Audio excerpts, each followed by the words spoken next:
भारत ही नहीं, अब कट्टर इस्लामिक देश यूएई में भी लहराएगा भगवा झंडा, क्योंकि नरेंद्र मोदी करने जा रहे हैं राजधानी अबू धाबी में पहले हिंदू मंदिर का औपचारिक उद्घाटन। क्या है इस देश में भगवा लहराने की कहानी और क्या राजनीतिक रणनीति है इसके पीछे प्रधानमंत्री नरेंद्र मोदी की?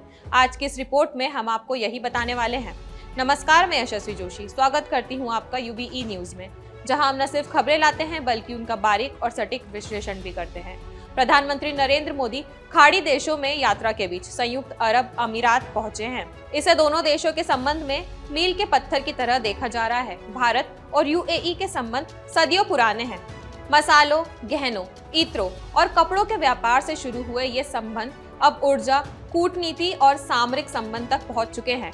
भारत यूएई साझेदारी 21वीं सदी के एक निर्णायक गठबंधन के रूप में भी उभरी है। भारत और यूएई के बीच संबंधों में तेजी 2014 के बाद दिखनी शुरू हुई, जब पीएम मोदी ने सत्ता संभाली। 2015 में पीएम मोदी ने संयुक्त अरब अमीरात की ऐतिहासिक यात्रा भी की, जिसने राजनयिक संबंधों में एक नया युग की शुरुआत की। इसके बाद दौरों, समझौतों और तारीफों का सिलसिला शुरू हुआ, जिसने दोनों देशों के बीच संबंधों को मजबूत किया है।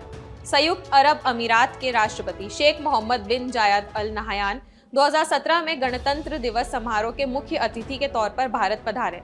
भारत और यूएई के रिश्तों में गर्माहट तब ज्यादा बढ़ गई जब अल नहयान ने 2019 में पीएम मोदी को प्रतिष्ठित ऑर्डर ऑफ ज़ायद से सम्मानित किया।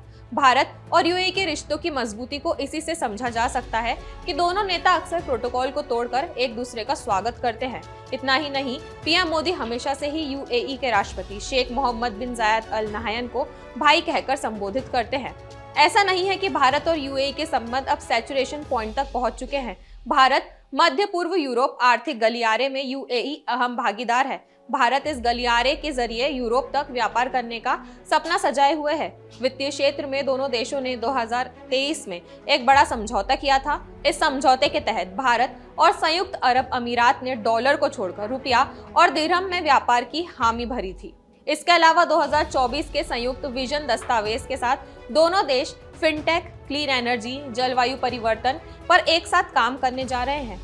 2021 में इजराइल और अमेरिका के साथ गठित I2U2 समूह में भी भारत और यूएई शामिल हैं। प्रधानमंत्री ने आगे कहा कि भारत और कतर के बीच ऐतिहासिक रूप से घनिष्ठ और मैत्रीपूर्ण संबंध है। हाल के वर्षों में उच्च स्तरीय राजनीतिक आदान प्रदान, दो देशों के बीच बढ़ते व्यापार और निवेश हमारी ऊर्जा साझेदारी को मजबूत करने और संस्कृति और शिक्षा में सहयोग सहित सभी क्षेत्रों में हमारे बहुमुखी संबंध लगातार गहरे हुए हैं। दोहा में 8 लाख से अधिक मजबूत भारतीय समुदाय की उपस्थिति हमारे लोगों के बीच मजबूत संबंधों का प्रमाण है। प्रधानमंत्री नरेंद्र मोदी द्वारा 14 फरवरी को मंदिर का उद्घाटन किया गया। अबू धाबी के बाहरी इलाके में एक पहाड़ी की चोटी पर बना मंदिर हमारे पूर्वजों महात्मा गांधी और शेख जायद की आकांक्षा के अनुसार पीस और टॉलरेंस की स्थायी परंपरा का प्रमाण होगा।